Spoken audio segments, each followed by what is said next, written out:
annaga doorkeennu wuxuu ku eg yahay inaan amniga sugno, inaan xasiloonida ka shaqayno, inaan badbaadinno habu socodka wanaagsan ee doorashada, in musharaxiinta iyo ergooyinku ay helaan jawi wanaagsan oo ay isku warsadaan go'aanadoodana ay ku gaaraan. annaga doorkeennu intaasoo ku eg yahay.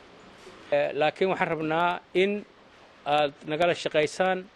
waxa noo haraa yar, doorashadu waa berri inay wanaag ku dhammaato. wax kasta qiimay leeyihiin. musharaxiinta waqti iyo maal ayaa waxaad ku bixisaan inaad fikraddiinna aad dadka u jeedisaan, ergada u jeedisaan. laakiin qiimahaas yaan lagu darin in amniga la khalkhalgeliyo, in muxuu ahay dhibaato kale ay timaado. idinka naftigiinna qiimahaas hadduu kursigu idinku soo galo faa'iido badan ma leh.